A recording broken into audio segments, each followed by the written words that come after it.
Hello everyone. आज हम इस चैप्टर को कंप्लीट करेंगे जो कि चैप्टर नंबर 3 क्लास 9 ड्रेनेज है। ओके। प्रीवियस वीडियो में मैंने क्लास 6, 7, 8 कंप्लीट कर लिया है। मे बी उसमें वॉइस थोड़ी मेरी लो आ रही है, तो फिर आप उसमें है माइक्रोफोन लगाकर सुनना, ठीक है। और शायद इसमें भी वही प्रॉब्लम हो, एक्चुअली मेरी फ़ोन की ही ऐसी आवाज़ है। ओके, बट मुझे सफिशिएंट साउंड आती है। But if you face problem do it use mic. Anyways मैंने आपको बताया कि मैंने जैसे कंप्लीट कर लिया 6, 7, 8 की पूरी चैप्टर्स। ओके, क्लास की जियोग्राफी की बुक्स कंप्लीट कर रहे हैं, ठीक है। Social science actually. तो यहाँ पे हमने फिज़िकल फीचर्स पिछले वीडियो में देखा था, फिर इंडिया की लोकेशन, इट्स जियोग्राफी। अब ये चैप्टर 3 है जिसमें हम ड्रेनेज कम्प्लीटली रिवर्स के बारे में देखेंगे, ठीक है। ये चैप्टर नंबर 3 है। तो without wasting time let's continue. ये जो टर्म है ड्रेनेज, तो जो ड्रेनेज होती है ये डिस्क्राइब करेगी कि जो रिवर सिस्टम होती है कोई एरिया का। ओके, हम बेसिकली ये रिवर सिस्टम को ही हम ड्रेनेज बोलते हैं, जहाँ पे रिवर का भी आप एक देखोगे ना तो वो आपको बिल्कुल लगेगा जैसे वो एक लिविंग थिंग है और उसकी भी एज होती है। तो रिवर की ड्रेनेज पैटर्न को आपको देखने से लगेगा कि कितने स्टेजेस पे रिवर जो है वो आ रही है, कितने स्टेजेस में है, और वो लास्ट में अल्टीमेटली क्या हो जाती है, ड्रेन हो जाएगी ओशन में। आप फिज़िकल मैप देखो, आप नोटिस करोगे कुछ छोटे स्ट्रीम्स जो फ्लो कर रही हैं बहुत सारे डिफरेंट डायरेक्शंस में, फिर वो फॉर्म करती हैं एक मेन रिवर, जिसमें अल्टीमेटली क्या होता है, वो ड्रेन हो जाती है एक लार्ज वाटर बॉडी में, जैसे कि लेक हो गई, सी हो गई, या फिर ओशन हो जाती है। The area drained by a single river is called drainage basin. ये आपको याद रखना है। ड्रेनेज बेसिन हम किसको बोलते हैं, वो एक ऐसी एरिया है जहाँ पे सिर्फ एक सिंगल रिवर जो है वो ड्रेन हो जाती है, उसको हम क्या बोलेंगे, ड्रेनेज बेसिन। ओके।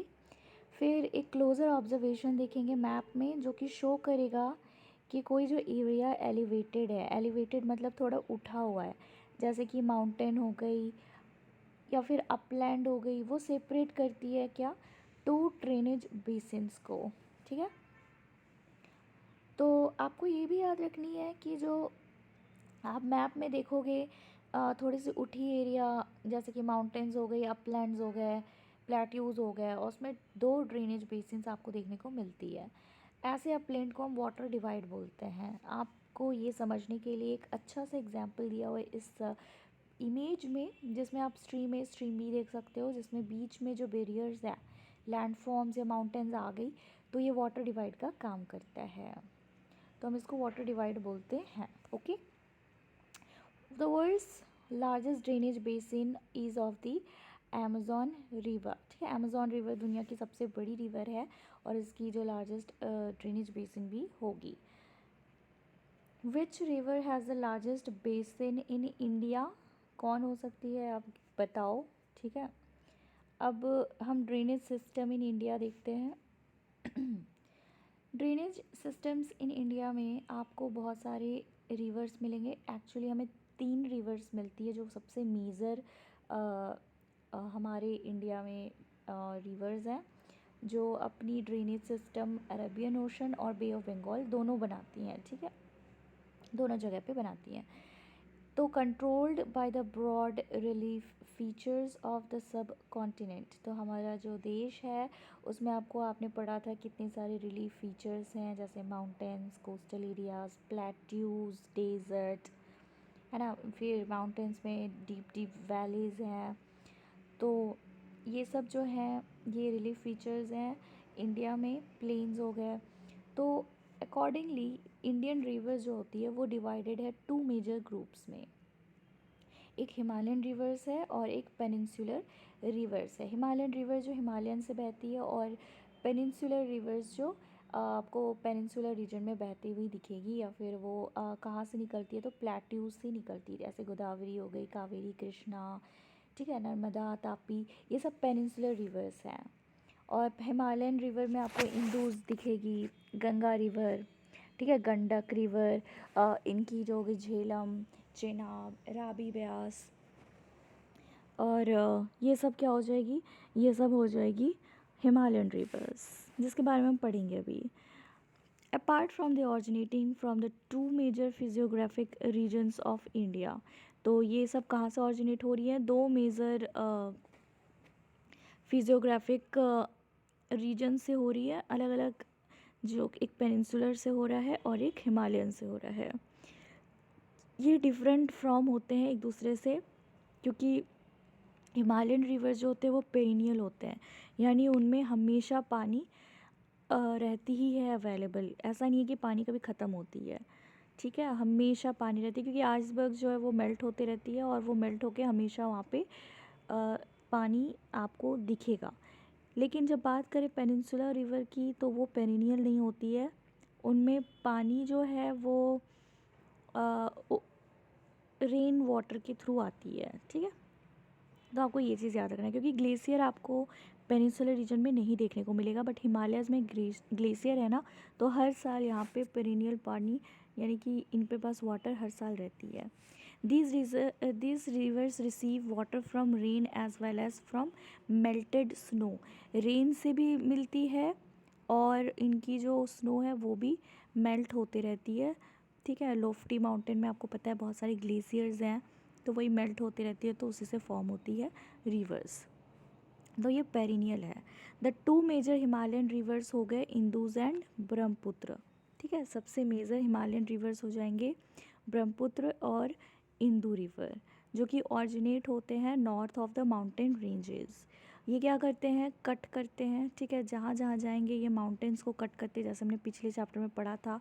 ये क्या करते हैं, डिस्पोजिशनल की काम करते हैं, तो डिस्पोजिशनल से पहले ये क्या करते हैं, बहुत सारे जितने भी रास्ते में इरोड करना हो, विदरिंग करना हो, वो सब कर कर फिर पूरा जितना भी कचरा वो लेकर अपने साथ चलती रहती है। फिर वो रिवर आइलैंड बेसिन कहाँ पे फॉर्म करेंगी, प्लेन्स में, उनकी स्पीड काफ़ी स्लो हो जाती है, तो पेबल, स्लिट, ये सब क्ले, सब कुछ क्या करती हैं वो प्लेन्स में डिपॉजिट करती हैं, ये भी हम पढ़ेंगे आगे जाकर। तो ये कट करती है माउंटेन्स को, यहाँ पे बहुत ही ब्यूटीफुल गॉर्जेस बनाती है माउंटेन को काट कर। तो हिमालयन रिवर जो है ये काफ़ी लॉन्ग कोर्सेज होती हैं अपने सोर्स टू दी सी, ठीक है, अपने सी के सोर्स से काफ़ी ज़्यादा इनकी देखोगे ना, तो बहुत बड़ी बड़ी कोर्सेज ये करेंगी, अपने सोर्स से लेकर सी तक जाएंगी, तो बहुत बड़ी जर्नी होती है इनकी। तो हम हर स्टेज को बांटे हैं और इनकी एज के हिसाब से हम इसका एलाबोरेट स्टडी करेंगे, ठीक है। तो आप एक इमेज देख सकते हो, यहाँ पे गोर्ज का इमेज है, तो ये बहुत ही सुंदर गोर्जेस बनाती हैं। They perform intensive erosional activity in the upper courses and carry huge loads of slit and sand. अब आपको ये भी याद रखना है, सिंस इनकी स्पीड जो होती है वो बहुत ज़्यादा तेज़ होती है during when they are in the mountainous region, ठीक है, माउंटेनियस रीजन में जब वो रहती है, क्योंकि वहाँ पे डीप वैलीज़ होती है, बड़े बड़े माउंटेन्स होते हैं, स्टीप वैलीज़ होती हैं, राइट, तो वहाँ पे उसकी उनकी स्पीड जो होती है बहुत इंटेंसिव होती है, बहुत तेज़ होती है, रैपिड होती है, और इतनी रैपिड होने से क्या होता है, इरोजनल एक्टिविटी जो है वो बहुत ज़्यादा इंस्टिगेट, यानी कि इंटेंसिव रहती है, बहुत ही डीप होती है, ठीक है, बहुत तोड़ फोड़ करती हैं ये, और इनकी जो अपर कोर्स होती है वो कैरी करती है huge loads of slit and sand, ठीक है। तो ये आपको याद रखना है, जब वो ऊपर रहती है हिमालयन के साइड में अपर कोर्स में, तो ये काफ़ी ज़्यादा क्या करती हैं, इरोजनल एक्टिविटी करती हैं, स्लिट एंड सैंड अपनी तोड़ फोड़ कर साथ में लेकर चलती हैं। फिर अपने middle course and lower course में वो क्या करती है, रिवर जो है मियांडरिंग करती है, तो आपको हमेशा याद रखना है ये मिडिल कोर्स में, और मिडिल कोर्स के साथ साथ वो लोअर कोर्स, ठीक है, इन दोनों कोर्स में वो मियांडरिंग करती है, यानी कि बिल्कुल लेफ़्ट राइट एक स्नेक टाइप पैटर्न वो चलने लग जाती है, बिल्कुल इस तरह से ऐसे ऐसे मियांडरिंग करती है, और इसी मियांडरिंग में ऑक्सबोले ये सब फॉर्म करने लग जाती है, और इनकी स्पीड जो होती है वो कंपैरेटिवली स्लो हो जाती है जब वो अपर कोर्स में जितनी स्पीड में रहती है, ठीक है।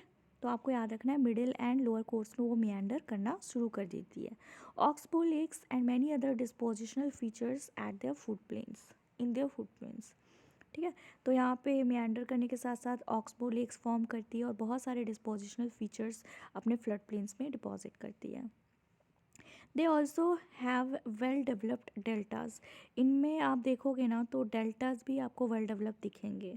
ठीक है, तो आप पहले ये इमेज देख लो, इसमें आपको बहुत सारे ग्लिम्स मिल जाएगी whatever we have studied. तो ये सोर्स ऑफ रिवर है. ठीक है, यहाँ पे आप अपर कोर्स में देखो, यहाँ पे बहुत स्पीड में रहती है और मिडिल कोर्स में क्या करती है, ये मियंडरिंग करना स्टार्ट कर देती है. यानी ऐसे ऐसे ऐसे ऐसे ये क्या करेगी, मियंडरिंग करेंगी. ठीक है, और इनकी स्पीड जो होती है कंपैरेटिव लोअर कोर्स से स्लो हो जाती है. ये ऐसे ऐसे मियंडर करने के बाद फिर क्या करेंगी, यहाँ लोअर कोर्स में तो और ज़्यादा, फिर ऐसे मियंडरिंग करते करते यहाँ स्लिट्स एंड डिपॉजिट्स हो जाती है तो अलग हो जाएगी. ठीक है, तो ये अलग से क्या बनकर हो जाएगा, ऑक्सबो लेक फॉर्म कर लेती है. फिर लोअर कोर्स में जब ये आती है इतनी ज़्यादा स्लो हो जाती है कि बहुत सारे स्ट्रीम्स में यहाँ पे डिवाइड हो जाती है. ये देख रहे हो यहाँ पे इतनी सारी स्ट्रीम्स हैं, तो ये स्ट्रीम्स में इसको हम डिस्ट्रीब्यूटरीज बोलते हैं. ठीक है, और यहाँ पे फिर फाइनली ये माउथ ऑफ द ये रिवर की जो माउथ है वो फाइनली कहाँ पे जाके एंड हो जाती है, ड्रेन हो जाती है अपने एडजेसेंट सी में. ओके, तो this is the story of the river. A large number of peninsular rivers are seasonal. अब आपको याद रखना है जो पेनिनसुलर रिवर्स जो होते हैं वो सीजनल होते हैं. सीजनल क्यों हो गए, क्योंकि आपको पता है हमारे देश में बारिश जो होती है वो सिर्फ़ और सिर्फ मानसून के चलते होती है. राइट, मानसून सबसे मेजॉरिटी मतलब मेजर प्ले करता है. तो इसलिए क्या होती है कि मानसून जब आ गई तो वो सीजनल होती है. साउथ वेस्ट मानसून आती है वो जून से सितंबर तक, फिर अक्टूबर नवंबर तक रिट्रीट मानसून रहती है. तो जब मानसून आती है तो बारिश लाती है, तो बारिश लाने से क्या होता है, पेनिनसुलर रिवर्स जो होती है वो फीड हो जाती है. राइट, तो इसलिए ये भी सीजनल है. जब मानसून आएगी तो ही ये क्या होगी, ये रिवर्स के पास पानी आ जाता है. As the flow is dependent on rainfall. तो इनकी जो फ्लो है वो टोटली 100% डिपेंडेंट होती है रेनफॉल से.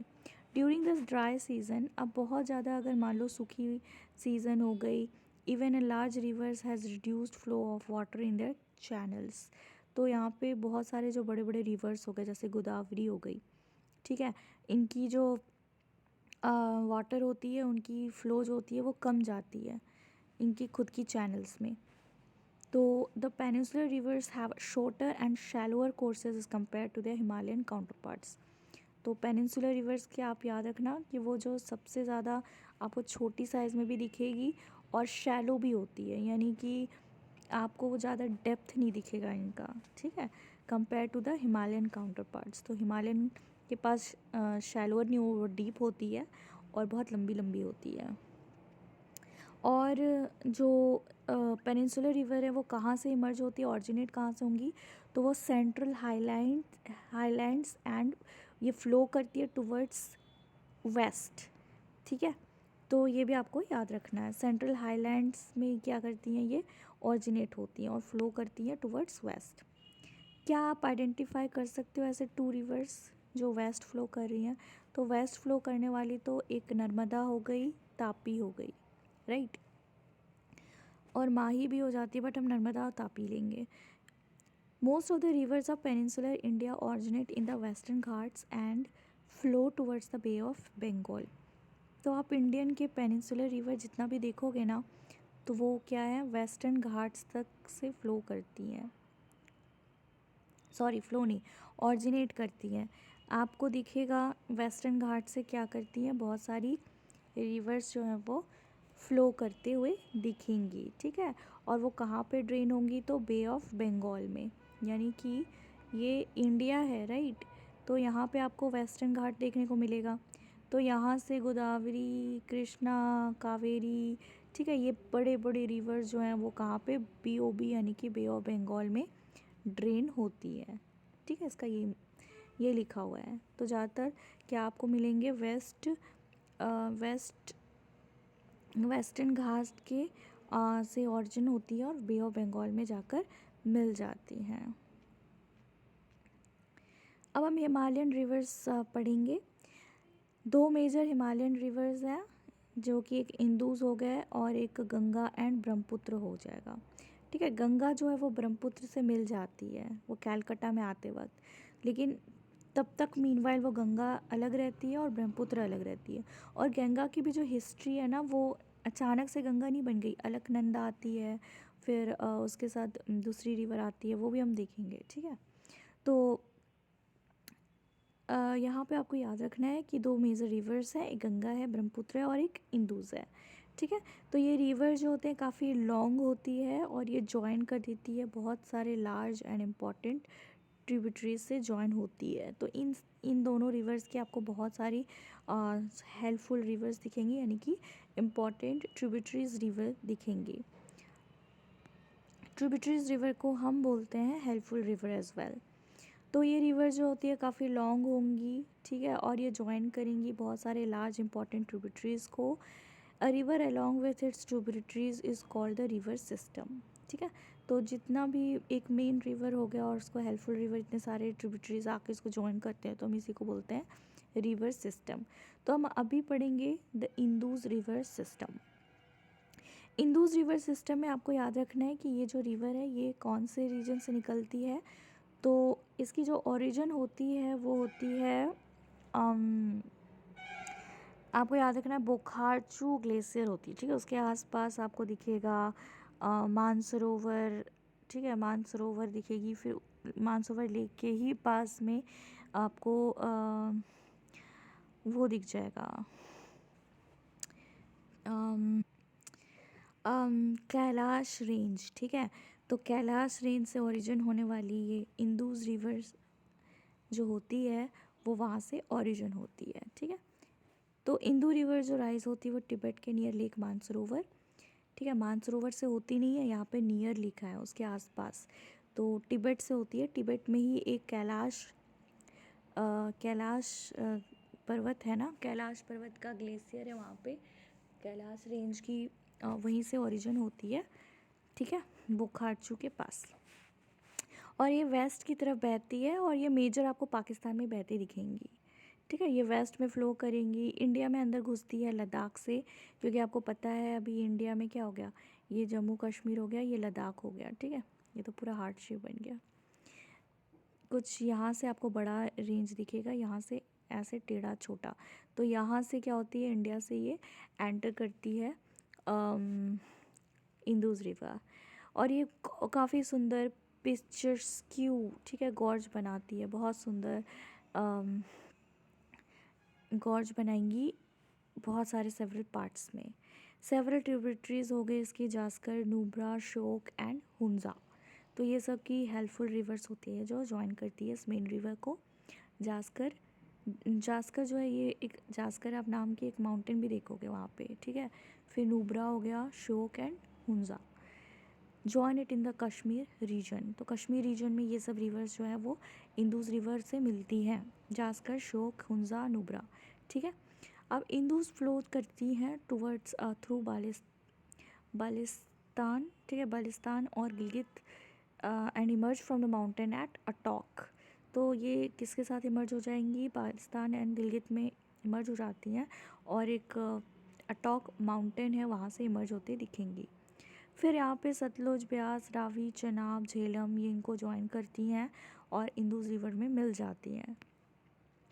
ठीक है, ये सब मिल जाती है, पंजाब इसलिए बोलते हैं ना। तो मिठानकोट इन पाकिस्तान में ये क्या करते हैं, ये मिल जाते हैं। तो आपको ये वाला नाम याद रखना है कि ये कहाँ ये पांचों रिवर मिलती हैं। तो पाकिस्तान में एक मिठानकोट का नाम का जगह है, वहाँ पे ये पांचों रिवर मिल जाती हैं, 1 2 3 4 एंड 5। ठीक है, तो इसी से इंदुज़ रिवर जो है मिलने के बाद ये पांचों जाके फिर कराची की ये में कराची की अरेबियन सी में वहाँ पे मिल जाती है, ड्रेन हो जाती हैं ईस्ट ऑफ कराची में। ठीक है, इंदुज़ प्लेन्स जो होती है काफ़ी आपको दिखेगी, फॉर्म करती है बहुत जेंटल स्लोप, और इसकी जो लेंथ होती है वो 2900 किलोमीटर्स होती है।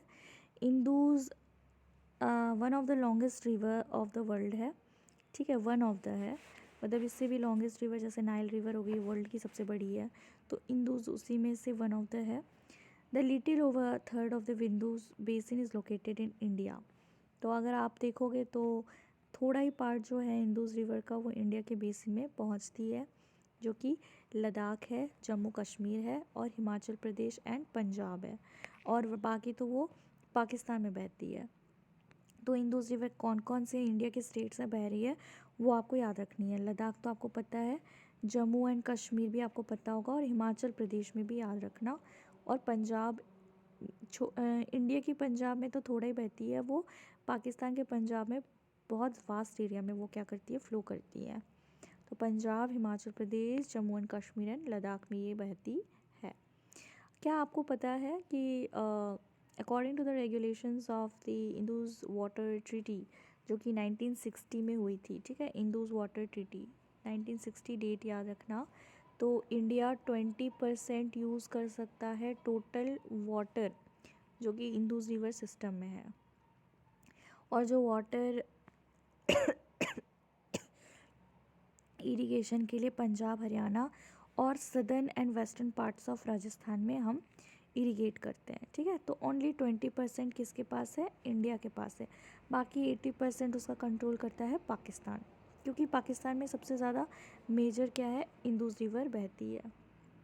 तो आपको ये याद रखना है, 1960 हो गई, ठीक है, 1960। तो यहाँ पर हमें इंदुज रिवर में क्या क्या याद रखना है मैं आपको बता देती हूँ। तो इंदुज रिवर की ओरिजिन कहाँ से हुई, जैसे कि मैंने आपको बताया, पास में बोखारचू है, ठीक है, बोखारचू ग्लेशियर, उसी के पास फिर आपको मानसरोवर लेक मिलेगी। और मानसरोवर लेक के आप एडजेसेंट में उसी के आसपास देखोगे तो फिर आपको कैलाश रेंज दिखेगी, ठीक है। तो कैलाश रेंज से ही ऑरिजिनेट होती है इंदुज रिवर। फिर वो बिल्कुल वेस्ट फ्लो करके इंडिया में क्या करती हैं, पेनिट्रेट करती हैं, और इंडिया में जैसे वो अंदर आती हैं तो गिलगित, ठीक है, गिलगित और गिलगित और क्या नाम था भाई, बालिस्तान है ना, गिलगित और बालिस्तान जो एक नाम थी, ठीक है, उधर पर जाके वो क्या करती हैं फ्लो करती हैं। फिर उसके बाद फिर वो फ्लो करने के बाद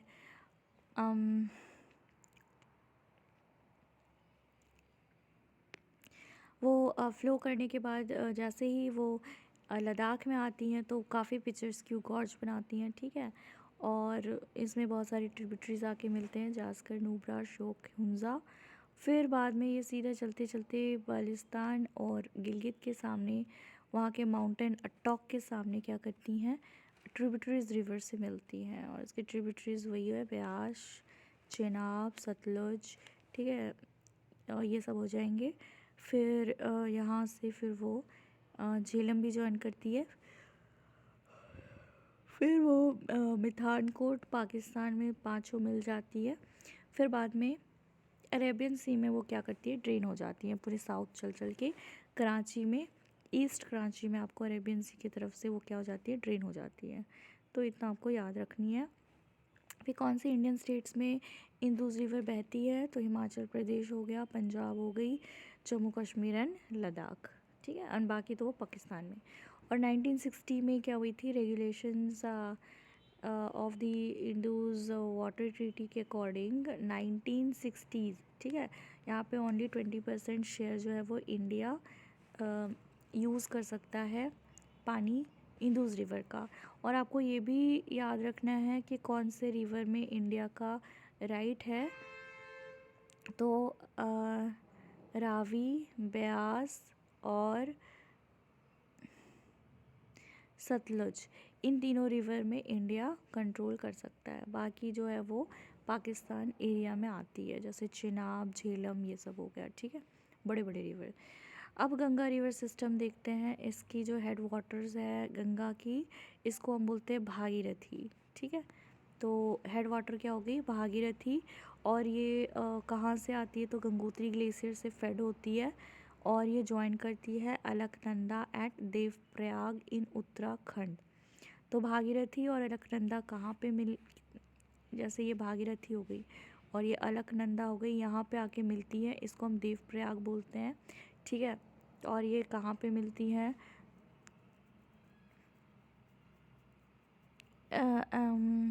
प्रयागराज में मिलती हैं। सॉरी, प्रयागराज में तो यमुना और गंगा मिलती है ना, ये देवप्रयाग में मिलते हैं, ठीक है, जो कि उत्तराखंड में आपको देखने को मिल जाएगा, देवप्रयाग, ठीक है।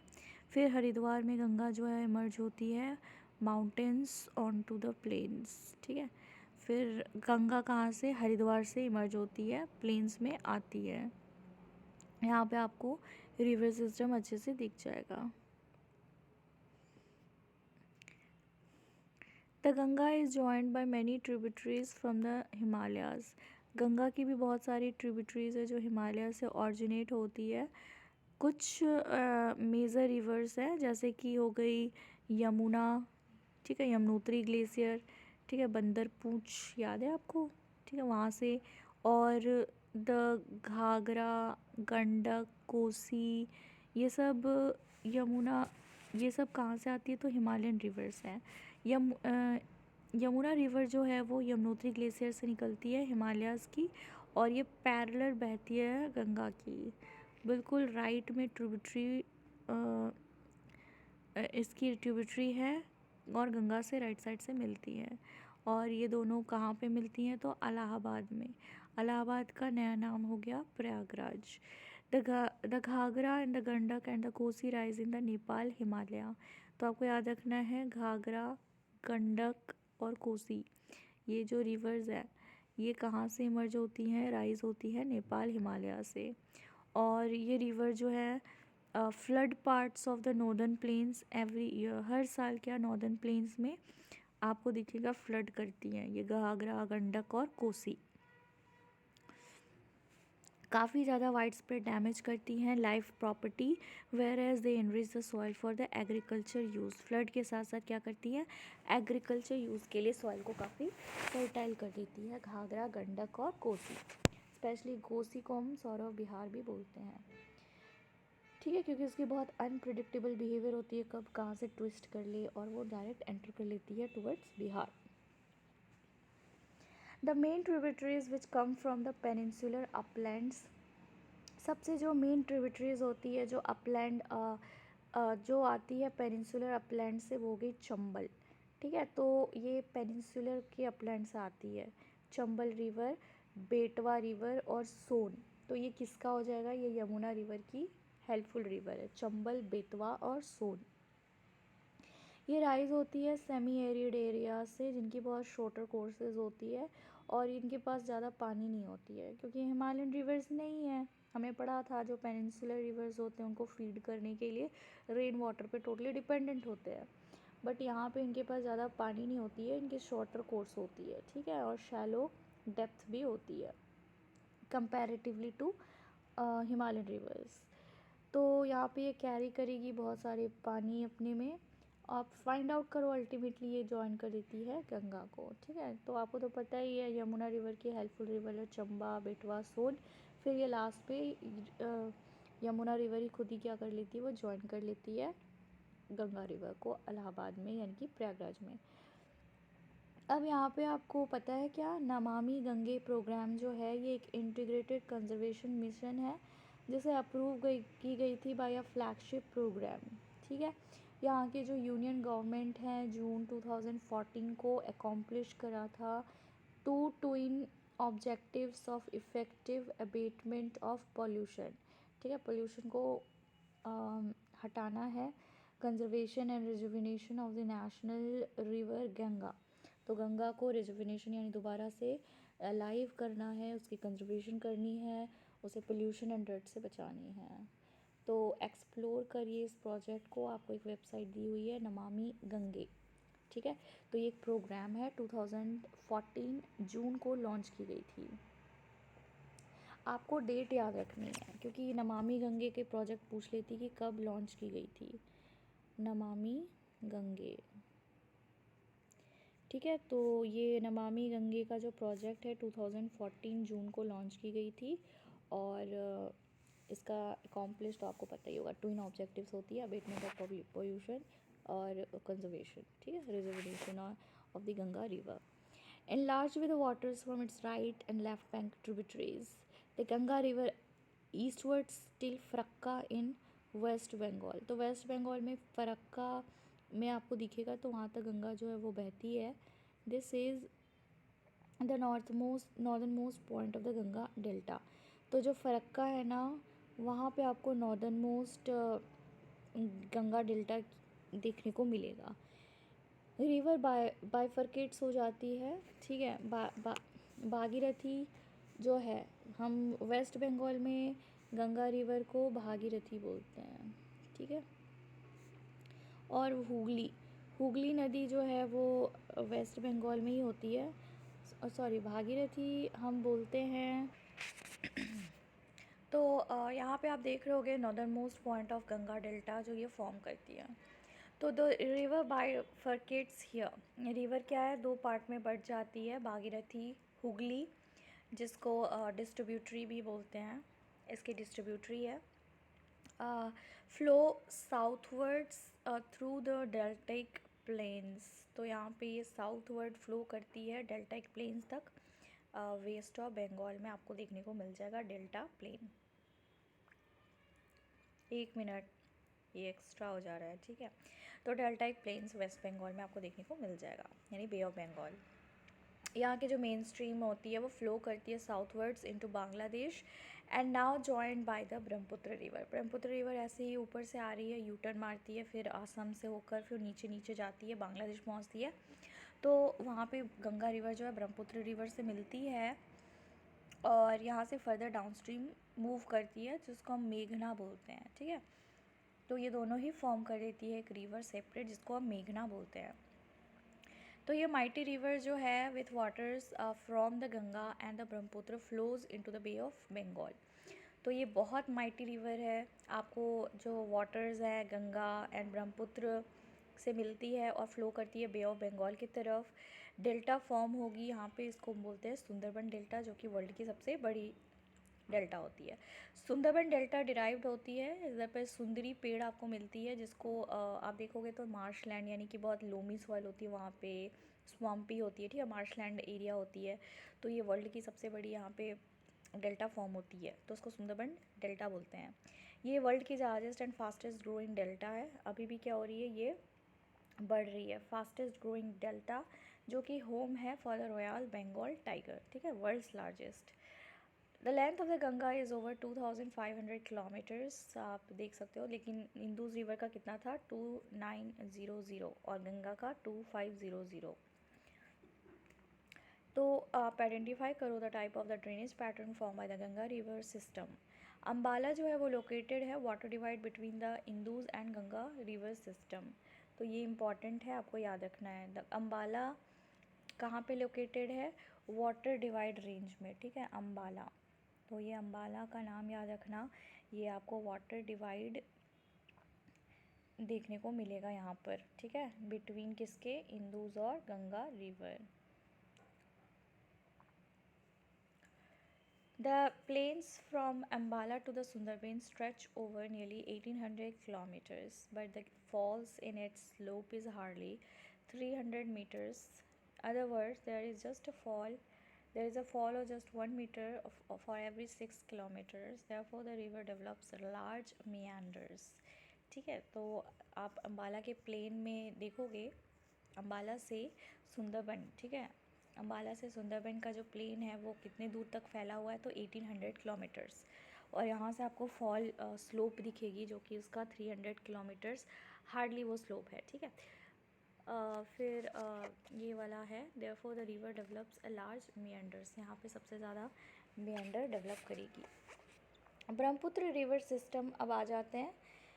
ब्रह्मपुत्र जो ये रिवर है ये राइज करती है तिब्बत ईस्ट मानसरोवर लेक के, ठीक है. मानसरोवर के ईस्ट में आप देखोगे तो वहाँ पे एक आपको मिलेगा, ठीक है, ग्लेशियर. वहाँ की जो सोर्सेज होती है क्लोज है इंदुज़ और सतलुज, ठीक है. इंदुज़ और सतलुज भी मानसरोवर लेक के सामने से ही क्या होती है, जैसे इंदुज़ रिवर का आपने बताया था, मैंने बताया था कैलाश रेंज, सतलुज भी वहीं से निकलती है. तो मानसरोवर लेक जो है वो वहीं से ही आसपास से क्या होती है, ये निकलती है ब्रह्मपुत्र रिवर. और ये स्लाइटली लॉन्गर होती है इंदुज़ रिवर से, ठीक है। तो इंदुज़ रिवर से छोटी कौन थी? गंगा रिवर। फिर इंदुज़ रिवर से भी, इंदुज़ रिवर छोटी किससे है? थोड़ी सी छोटी से, स्लाइटली, कौन हो गया? तो फिर हो गया Brahmaputra river. And most of its course lies outside India, और इसके जो बहुत सारी कोर्स जो है ब्रह्मपुत्र रिवर का, वो इंडिया में नहीं आपको देखने को मिलेंगी। जैसे वो ऊपर नेपाल के ऊपर तिब्बत की तरफ वो फ्लो करती है, ठीक है। Most of its course lies outside India, it flows eastwards parallel to the Himalayas. Himalayas की क्या होती है? पैरेलल, वो बहती रहती है, बहुत दूर तक बहती है। फिर वो नामचा बरवा के सामने आ जाती है 57 मीटर, और वहाँ से यू टर्न लेती है और अरुणाचल प्रदेश में वहाँ पे एंटर करती है, और वहीं पर एक गॉर्ज बनाती है बड़ा सुंदर सा, ठीक है, जिसको हम बोलते हैं दिहांग। और फिर वो ज्वाइन करती है दिबांग से, ठीक है, हांग बांग का कैसे याद रखना, ठीक है। वहाँ पे अरुणाचल प्रदेश में काफ़ी ब्यूटीफुल गॉर्ज को फॉर्म करती है ब्रह्मपुत्र रिवर।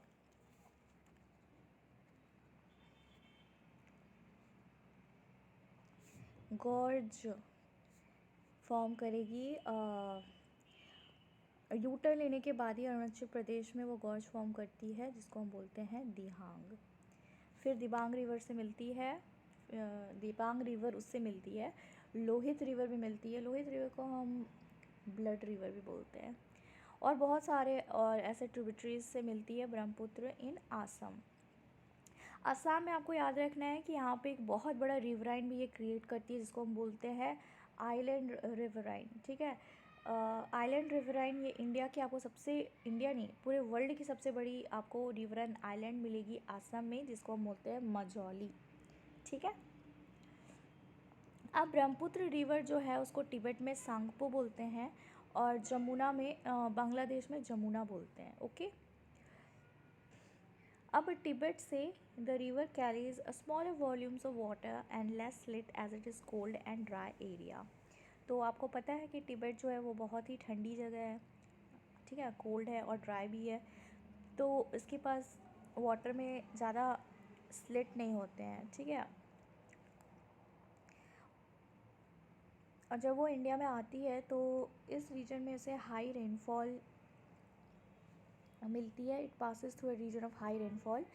तो यहाँ पे रिवर जो कैरी करती है large volume of water and considerable amount of silt, ठीक है। तो इंडिया में इसके पास क्या है? पानी भी बहुत है और स्लिट भी बहुत सारा है, सिल्ट। अब इतने सारे सिल्ट और पानी को क्या करेंगी? ब्रह्मपुत्र इंडिया में आ गया। The Brahmaputra river has a braided channel in its entire length in Assam and forms many riverine islands. फिर आपको ब्रेडेड काइंड ऑफ चैनल्स दिखेगा जब ये आसाम में आ जाती है, और यहाँ पे रिवराइन आइलैंड्स फॉर्म करती है। क्या आपको पता है सबसे वर्ल्ड की लार्जेस्ट रिवराइन आइलैंड जो ब्रह्मपुत्र फॉर्म करती है? जो मैंने बताया आपको, माजुली, ठीक है। Every year during the rainy season the river overflows it's banks. अब रेनी सीजन में क्या होती है? ब्रह्मपुत्र रिवर की जो बैंक है वो ओवरफ्लो करने लग जाती है, बहुत सारा वाइड स्प्रेड डेवास्टेशन होती है due to floods in Assam and Bangladesh. तो असम एंड बांग्लादेश में बहुत ज़्यादा आपको फ्लड देखने को मिल जाएगा due to heavy rainfall season during the Brahmaputra river, in the Brahmaputra river. Unlike other North Indian rivers, the Brahmaputra is marked by huge deposits of silt on its bed, causing the riverbed to rise. The rivers also shifts its channels frequently. तो जैसे कि आप देखोगे north Indian reverse जैसे थे वैसे नहीं है ब्रह्मपुत्र, ठीक है। यहाँ पे ये क्या करेगी? बहुत सारे ह्यूज डिपॉजिट्स ऑफ सिल्ट है इसके पास, तो ये क्या होता था? रिवर बेड जो है इसका राइज हो जाएगा, ठीक है। और रिवर जो है अपनी चैनल को भी बहुत बार बार शिफ्ट करती रहती है, इसलिए फ्लड जो है वहाँ पे आसाम और बांग्लादेश में बहुत ही ज़्यादा प्रॉपर्टी लॉस होती है, ह्यूमन लाइफ लॉस होती है, और सबमर्ज हो जाता है लार्ज पार्ट ऑफ लैंड्स, ठीक है। तो ये आपको याद रखनी है, इम्पॉर्टेंट है। पेनिनसुलर रिवर्स देख लेते हैं। ये मेन वाटर डिवाइड है। Peninsular India is form by western Ghats which runs from north to south close to the western coast. Most of the major rivers of the peninsula, जैसे महानदी हो गई जो कि उड़ीसा में चली जाती है, फिर गोदावरी हो गई जो महाराष्ट्र से निकलती है नासिक के सामने, कृष्णा हो गई, कावेरी हो गई, ये ईस्टवर्ड्स फ्लो करती हैं एंड ड्रेन कहाँ पे करती हैं, बे ऑफ बंगाल में, ठीक है। ये जो रिवर्स होती हैं डेल्टास बनाती है अपने माउथ्स में, ठीक है। The river make deltas eight there mouths, यानी कि जब वो ओशन में मिलने वाली होती है फिर वो क्या बनाती हैं, डेल्टा बनाती हैं। यहाँ पे बहुत सारे आपको numerous of streams, west flowing rivers और वेस्टर्न घाट्स देखने को मिल जाएंगी। The Narmada and Tapi are the only long rivers, ठीक है। तापी और नर्मदा ही ओनली आपको लंबे रिवर्स दिखेंगे जो वेस्ट फ्लोइंग रिवर्स हैं और ये एस्चुरीज बनाती हैं, ठीक है। तापी और नर्मदा जो हैं ये एस्चुरीज बनाती हैं। एस्चुरीज मतलब होता है जब फ्रेश वाटर ओशन वाटर से मिलती हैं तो इसको बोलते हैं एस्चुरीज, ठीक है। तो सिर्फ आपको देखने को क्या मिलेगा, Narmada and Tapi river estuaries बनाती हैं।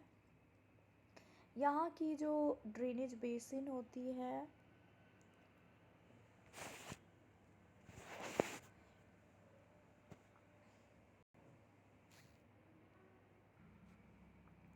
तो फिर यहाँ की जो ड्रेनेज बेसिन होती है पेनिनसुलर रिवर्स की, वो कंपैरेटिवली छोटी होती है साइज़ में।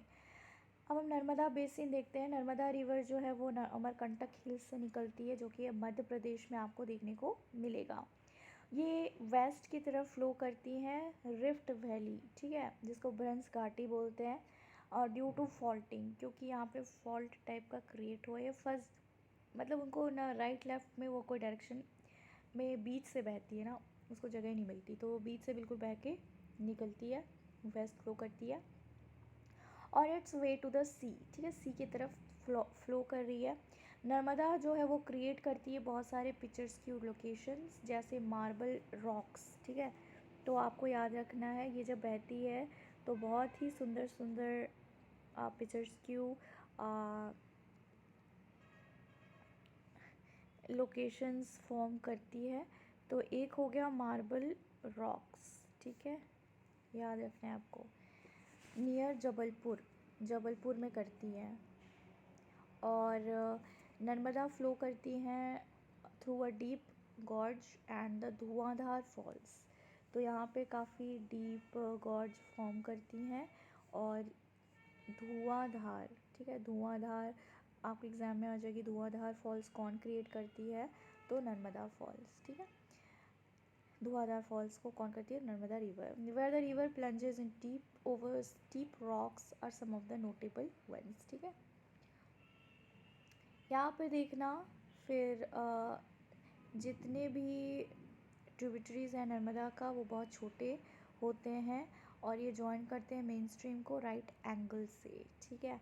नर्मदा बेसिन जो होती है वो कवर करती है मध्य प्रदेश और गुजरात में, तो ये भी आपको याद रखनी है दो स्टेट्स को। यहाँ पे नर्मदा कंजर्वेशन बेसिन को लॉन्च की गई थी जिसमें गवर्नमेंट ने मध्य प्रदेश गवर्नमेंट ऑफ मध्य प्रदेश, ठीक है, उसने एक स्कीम निकाला था नमामि देवी नर्मदे, याद रखना है। ये नमामि गंगे था वो गंगे के लिए, ये नमामि देवी नर्मदे जो है ये नर्मदा रिवर के लिए है, जिसको मध्य प्रदेश के गवर्नमेंट ने निकाला था। आप विज़िट कर सकते हो इस वेबसाइट जो यहाँ पे दी हुई है। पूरे ट्रिब्यूटरीज ऑफ नर्मदा जो है वो शॉर्ट होते हैं, हमने पढ़ ली तापी और अब हम तापी बेसिन देखते हैं। तापी जो है वो नर्मदा के नीचे आपको दिखेंगी, ठीक है। तो ये सतपुड़ा रेंज में आपको देखने को मिलती हैं। ये बैतूल डिस्ट्रिक्ट से निकलती हैं, ठीक है, कहाँ से, तो बैतूल डिस्ट्रिक्ट। और ये भी कहाँ पे आपको मिलेंगी, मध्य प्रदेश में। और ये सतपुड़ा रेंज के सामने से बहती है। It also flows in a rift valley parallel to the Narmada but it is much shorter in length, ठीक है। नर्मदा से क्या होती है, शॉर्ट होती है और नर्मदा वो लॉन्ग होती है। तो ये रिफ्ट वैली से भी बहती है जैसे नर्मदा बह रही थी। इसकी जो बेसिन वो कवर करता है almost covers parts of Madhya Pradesh, Gujarat and Maharashtra, ठीक है। ये थोड़े साउथ में बहती है ना सतपुड़ा के सामने, तो ये थोड़ा साउथ हो जाता है तो महाराष्ट्र भी कवर हो जाती है, लेकिन नर्मदा रिवर से मध्य प्रदेश और गुजरात। लेकिन तापी की बात करें तो एमपी, गुजरात और महाराष्ट्र, ठीक है, ये आपको याद रखना है। और नर्मदा कितनी, नर्मदा एमपी और Gujarat only. The coastal plains between Western Ghats and the Arabian sea बहुत नैरो है यहाँ के कोस्टल प्लेन्स, इसलिए यहाँ पे जो कोस्टल रिवर्स जो होती है वो काफ़ी शॉर्ट आपको देखने को मिलेंगी। यहाँ के जो मेन वेस्ट फ्लोइंग रिवर्स हो गए वो साबरमती, माही, भारतपुजा, पेरियार, ये सब आपको स्टेट खोजनी कि कहाँ कहाँ ये बहती है। तो साबरमती आश्रम याद है, गांधी जी ने वहाँ पे एक आश्रम खोली थी साबरमती, ठीक है, तो यहीं से उन्होंने स्टार्ट करी थी दांडी मार्च। तो साबरमती कहाँ पे आपको मिलेगी, तो गुजरात में मिलेगी, ठीक है। माही रिवर जो है वो 2 बार ट्रॉपिक ऑफ कैंसर को क्रॉस करती है, ओके।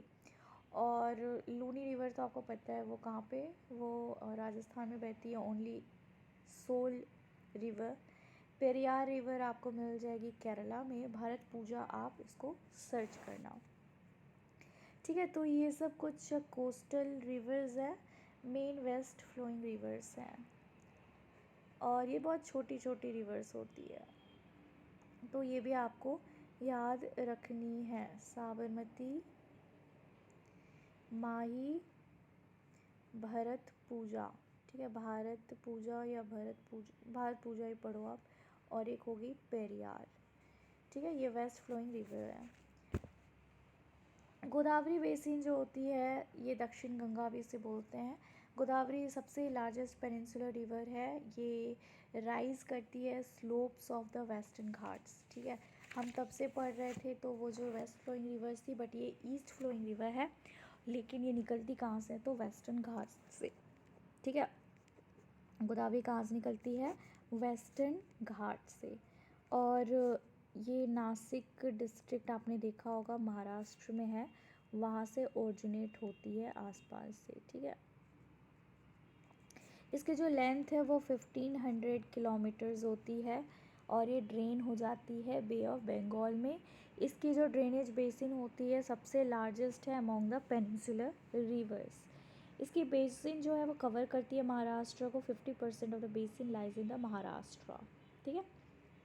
तो 50% बेसिन तो इसकी महाराष्ट्र में ही लाई करती है, फिर एमपी, ओडिशा, आंध्र प्रदेश, ये सब में भी ये फ्लो करती है।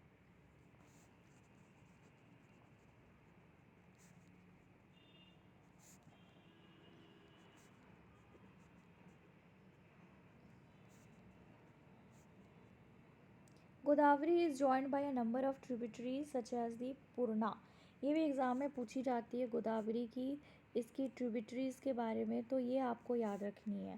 पहला तो हो गया पूर्णा, दूसरा हो गया वारधा, फिर एक हो गया प्रणहिता, फिर हो जाएगा मंजरा, ठीक है, ये इम्पॉर्टेंस है, फिर एक हो जाएगा वैनगंगा, और दूसरा हो जाएगा पेन गंगा, ठीक है। ये सब ट्रिब्यूटरी किसकी है, हेल्पफुल रिवर है गोदावरी रिवर की। Pranhita, Manjra, Wardha, Purna, Wainganga, Penganga. The last 3 tributaries are very large. तो यहाँ पे आप देखोगे ना मंजरा, ठीक है, मंजरा, वैनगंगा और पेनगंगा, तो ये दोनों जो है, ये तीनों जो है, ये क्या है, लार्ज ट्रिब्यूटरीज हैं, यानी कि बहुत बड़े रिवर्स हैं। Because of its length and the area it covers it is known as Dakshin Ganga. अब इसकी जो एरिया जो ये कवर करती है, इसकी जो लेंथ है, इसलिए हम इसको कंपेयर करते हैं और इसको बोलते हैं दक्षिण गंगा, ठीक है। ये साउथ गंगा की जैसी इसको हमने कंपेयर की है इसकी लेंथ और एरिया देखकर। अब महानदी बेसिन देखते हैं। महानदी बेसिन जो है वो राइज करती है कहाँ से, तो हाईलैंड्स ऑफ छत्तीसगढ़, ओके। और ये फ्लो करती है ओडिशा में और रीच करती है बे ऑफ बंगाल, ठीक है। यहाँ इसकी जो लेंथ आप देखोगे रिवर का, वो कम से कम 860 किलोमीटर्स दिखेगी, जो कि ज़्यादा बड़ा नहीं है कंपैरेटिवली जितना हमने पढ़ा है। इसके जो ड्रेनेज बेसिन है वो शेयर किया जाता है by Maharashtra, Chhattisgarh, Jharkhand and Odisha, okay.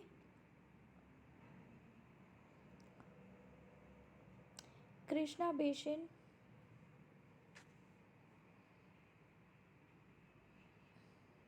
अब हम कृष्णा बेसिन देख लेते हैं। कृष्णा बेसिन जो है ये राइज करती है नियर महाबलेश्वर, ठीक है। कृष्णा कहाँ से करेगी, तो महाबलेश्वर से, ठीक है, महाबलेश्वर याद रखना है आपको, ठीक है। यहाँ कृष्णा फ्लो करती है about 1400 kilometres and reaches the Bay of Bengal. तो ये सेकेंड मोस्ट है आफ्टर गोदावरी। तो ये बे ऑफ बंगाल में जाके ड्रेन करती है। तुंग भाद्रा कोयना ये सब इसकी क्या है, ट्रिब्यूटरी है।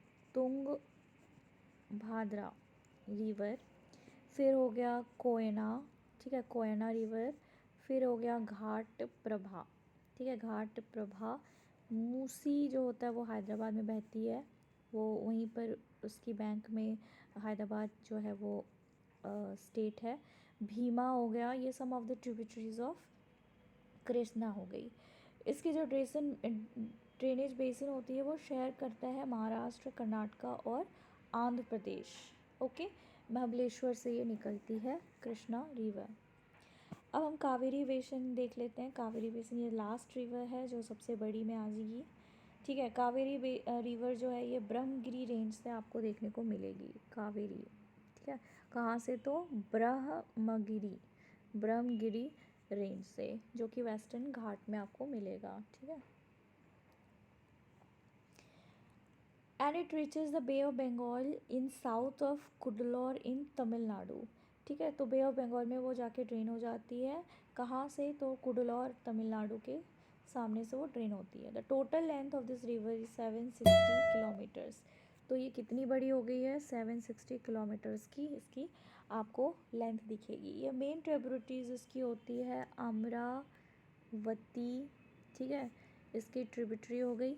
दूसरी हो जाएगी भवानी, फिर हेमावती हो जाएगा, एंड काबिनी। ये सब एग्ज़ाम्स में पूछी जाती है तो आप पढ़ लेना। जैसे पूछेगा काबिनी किसकी ट्रिब्यूटरी रिवर है, या फिर मूसी किसकी है, घाट प्रभा किसकी है, मांजरा किसका है, वारधा किसका है, ये सब पूछ ली जाती है एग्ज़ाम में, तो आप मेक श्योर इसको जान लो, ठीक है। इसकी जो बेसिन है वो ड्रेन होती है कर्नाटका, केरला और तमिलनाडु में। अब रिवर कावेरी जो है ये second biggest waterfall in India है, सॉरी, ये बनाती है second biggest waterfall in India. पहला कौन है, तो आपको याद रखना है जॉग फॉल्स, जो कि आपको कर्नाटका में देखने को मिलेगा। और जो सेकंड हो गया वो कावेरी बनाती है, जिसको हम बोलते हैं शिवा समुद्रम, ठीक है, शिवा समुद्रम फॉल्स। ये क्या है, second largest waterfall of India, ठीक है। तो इसमें हाइड्रो इलेक्ट्रिक पावर भी जनरेट की जाती है इसके फॉल से, जो कि Mysuru, Bengaluru and Kolar cold field को यहाँ पे सप्लाई की जाती है। अब सबसे बिगेस्ट वाटरफॉल इंडिया कौन सा है, अभी मैंने बताया, आप बताओ।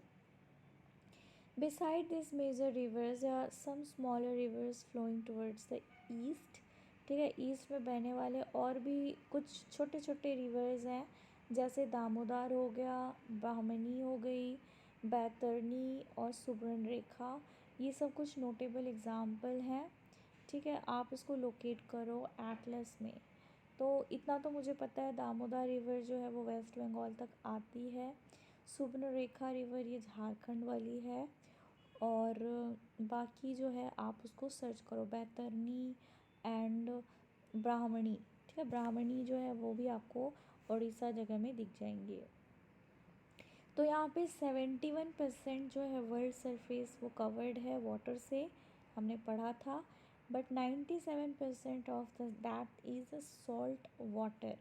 71% अर्थ में क्या है, ओशन वाटर है, जिसमें से 97% जो है वो क्या हो जाएगी, सॉल्ट वाटर हो जाएगी, जिसमें से ओनली 2.7 जो है वो फ्रेश वाटर है। 2.7 है, are you sure, let's see, 2.7 fresh H2O, okay। Of the 3% that is available as fresh water, 3/4 of it trapped as ice।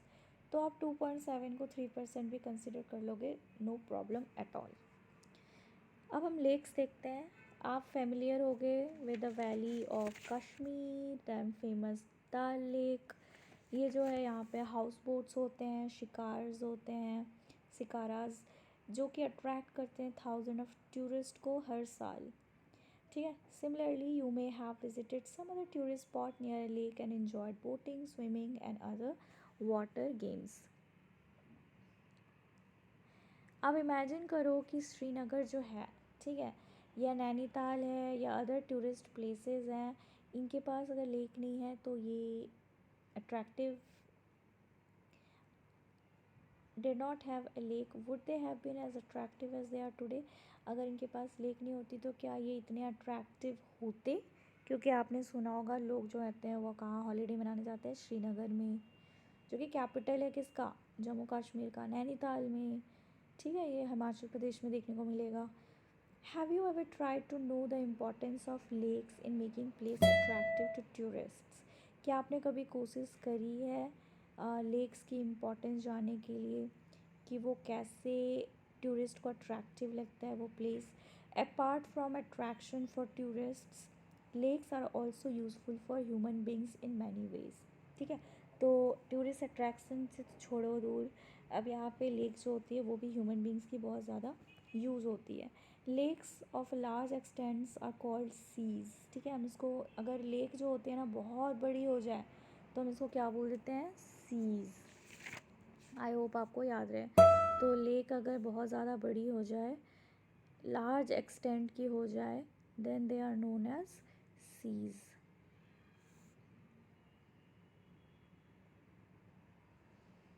Like the Caspian lake हो गई, the dead and the Aral seas. Aral seas तो खैर सूख गई है। ठीक है, dead सी जो है सबसे सॉल्टिएस्ट वाटर है, और कैस्पियन भी है, क्या ये सॉल्टिएस्ट हो गई, वर्ल्ड की सबसे बड़ी लेक। तो इंडिया के पास क्या है, बहुत सारे लेक्स आपको देखने को मिलेंगे, और ये डिफ़र हैं एक दूसरे से साइज़ में, और इनकी फीचर्स यानी कि कैरेक्टरिस्टिक्स भी क्या है, यूनिक है हर अलग अलग लेक्स की। Most lakes are permanent. ठीक है, परमानेंट है। कुछ जो होते हैं उनमें वाटर है, जब रेनी सीज़न आती है तभी वाटर आती है, नहीं तो ऐसे नॉर्मली वो ड्राई हो जाती है। Like the lakes in the basins of inland drainage of semi arid regions. ठीक है, यहाँ पे बहुत सारे कुछ लेक्स हैं which are the result of the action of glaciers and ice sheets, while others have been formed by wind, river action and human activities। तो ये तो आपको जो कुछ लेक्स जो हैं जो ग्लेशियर्स के एक्शन से बनी है, आइस शीट्स की एक्शन से बनी है, तो आपको नॉर्दर्न में दिखेगी, राइट, जम्मू एंड कश्मीर ये सब। और जो फॉर्म हुई है विंड, रिवर और ह्यूमन के एक्शन से, वो आपको यूजुअली पेनिनसुलर रीजन में मिलेगी। तो meandering river cross a floods plain from cut offs. ठीक है, हमने देखा था ऑक्सबो लेक। ठीक है, तो meander करी थी रिवर, फिर उसकी ऑक्सबो कट गई है ना, लेटर डेवलप्स, कट ऑफ्स हो जाती हैं तो उससे ऑक्सबो बन जाती हैं, तो वो लेक बन जाता है। Spits and bars from lagoons in the coastal regions या कोस्टल एरियाज, जैसे कि चिलिका लेक हो गई, पुलिकट लेक हो गई, कोलेरू लेक हो गई। ठीक है, ये सब लेक्स हैं। तो lakes in the region of inland drainage are sometimes seasonal. Inland drainage आप देखोगे तो वो सीजनल आपको दिखेगा, जैसे कि सांबर लेक हो गई राजस्थान की, ये एक सॉल्ट वाटर लेक है। It's water is use for producing salt. ठीक है, तो सांबर लेक के लिए हम यूज़ करते हैं सॉल्ट प्रोड्यूस करना। Most of the fresh water lakes जो होती है वो हिमालयन रीजन में ही आपको देखने को मिलेंगे, जो कि उनकी ओरिजिन होती है ग्लेशियल। अदर वर्ड्स में अगर बात की जाए तो they form when glaciers dug out a basin. जब इनकी जो ग्लेशियर्स है वो क्या करेगी, बेसिन क्रिएट कर लेती है, which was later filled with snow melt, जिसको हम वुलर लेक बोलते हैं, जो कि जम्मू एंड कश्मीर में आपको देखने को मिलेगा। आप देखना मैप में, यहाँ की इस मैप में दी हुई है वुलर लेक, ऊपर में आपको दिखेगा नॉर्थ, ये थोड़ा साउथ में दिखेगा। ठीक है, in contrast is the result of tectonic activity. तो वुलर लेक की फॉर्मेशन कैसे हुई है, तो वुलर लेक का फॉर्मेशन हुआ है टेक्टोनिक एक्टिविटी से। ठीक है, टेक्टोनिक एक्टिविटी।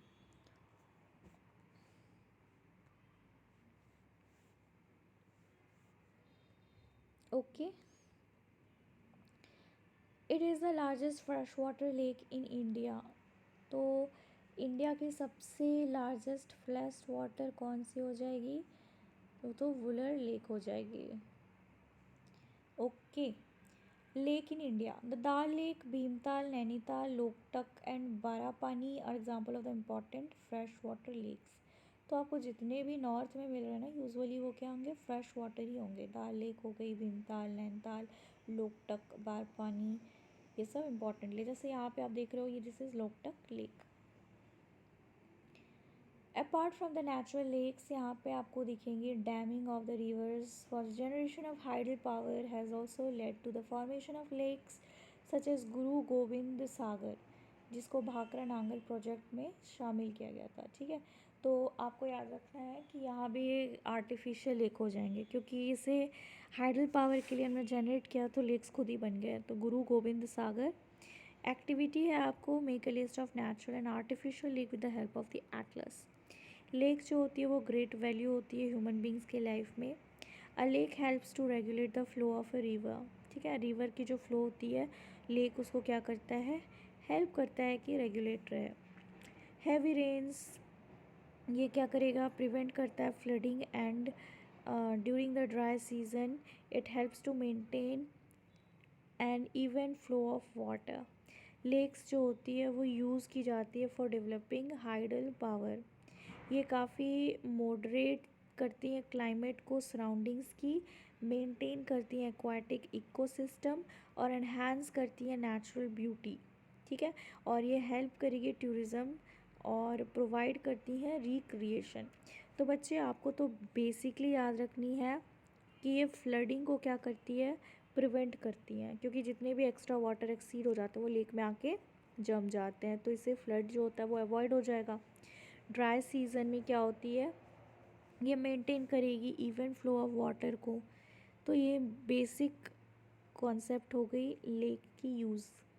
अब roles of the rivers in economy बहुत ज़्यादा है। ठीक है, हम ट्रांसपोर्ट करते हैं, तो ये एक फंडामेंटल इम्पॉर्टेंस है through out the human history. Water from reverse is a basic natural resource, काफ़ी एसेंशियल है ये। The various human activities therefore river banks ने अट्रैक्ट किया है सेटलर्स और एंशिएंट टाइम्स। ठीक है, यहाँ की जो सेटलमेंट्स होती है वो काफ़ी बड़ी बड़ी सिटीज़ आपको देखने को मिलेंगे। यहाँ पे आप कुछ लिस्ट ऑफ सिटीज़ अपने स्टेट की बताओ जो बैंक ऑफ रिवर के सामने बसी। जैसे आपको मैंने मूसी बताया है ना, सूरत रिवर सूरत के सामने है। तो यूजिंग सूरत, ठीक है, तो using rivers for irrigation, navigation, hydro power generation जो है वो स्पेशल इम्पॉर्टेंट है, particularly to a country like India, जहाँ पे एग्रीकल्चर जो है वो एक मेजर सोर्स लाइवलीहुड है लोगों का और मेजॉरिटी ऑफ पॉपुलेशन बोल सकते हो। अब river pollution is a serious global issue. ठीक है, यहाँ पे ग्लोबली हमने क्या करा? Domestic, municipal, industrial, agricultural demand है वाटर का, रिवर्स जो नेचुरली अफेक्ट हो रहा है। यहाँ की जो क्वालिटी ऑफ रिवर्स जो है वो डिटेरियोट हो रहा है। ठीक है, डेटोरिएशन हो रही है। यहाँ पे national reservation river conservation plan NRCP बोलते हैं इसे।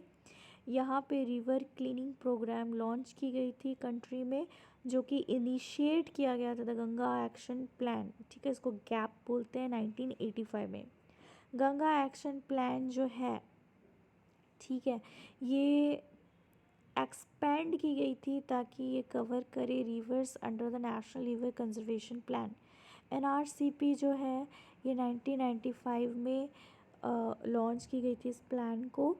इसकी ऑब्जेक्टिव है कि NRCP को इम्प्रूव करना है water quality of the reverse, जो कि मेजर वाटर सोर्स है हमारे कंट्री का। Implementation of pollution allotment work एक सोर्स दी हुई है, वेबसाइट आप चेकआउट कर सकते हो। More and more water is being drain out of the reverse reducing there volume. यहाँ पे बहुत सारे वाटर जो है वो उसको ड्रेन कर दी जाती है, जिससे वॉल्यूम जो है रिवर्स का रिड्यूस हो जाता है। On the other hand, heavy load of untreated sewage of industrial effluents are emptied into the rivers. जैसे यमुना रिवर क्या हो गया? टोटली गार्बेज हो गया अभी तो। तो इससे काफ़ी अफेक्ट होता है क्वालिटी ऑफ वाटर में। अभी तो आपको वहाँ पे कोई लाइफ ही नहीं दिखेगी, वहाँ पे एक भी लाइफ नहीं दिखेगी आपको, ठीक है। ये टोटल पॉइजनस बन चुका है यमुना रिवर।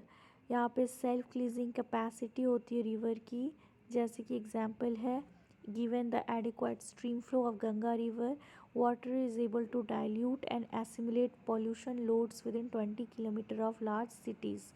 बट यहाँ पे अर्बनाइजेशन जो है और बढ़ रही है, इंडस्ट्रियलाइजेशन ये अलाउ नहीं कर रही है इस चीज़ को होने के लिए। पोल्यूशन लेवल जो है बहुत सारे रिवर्स में एक बहुत ही बढ़ रही है, ठीक है। तो कंसर्न है कि हम पॉल्यूशन को जो बढ़ रही है और हमारे जो रिवर्स हैं इससे हम कुछ वेरियस लॉन्चिंग एक्शन लेंगे ताकि रिवर को क्लीन किया जा सके। Have you heard about such action plans? How does your health get affected by polluted river water? इसके बारे में आप सोचो। Life of human beings without fresh water कैसा हो सकता है, आप डिबेट करो इस टॉपिक में। वुलर लेक कहाँ पे लोकेटेड है, तो ओबियसली ये जम्मू एंड कश्मीर में है, ठीक है, जो कि इंडिया का सबसे फ्रेश है, बड़ा फ्रेश वाटर लेक है। The river Narmada has its source at, river Narmada जो है वो अमरकंटक, ठीक है, यहाँ से निकलती है। Which of the following lakes is a salt water lake, salt water lake जो है ये तो फ्रेश वाटर हो गई ना, वुलर ये कभी नहीं होगी, गोविंद सागर भी नहीं होगी क्योंकि बाखर नांगल डैम, ठीक है, यहीं पर बनाई। दाल लेक तो भी फ्रेश है, सांबर हो जाएगा।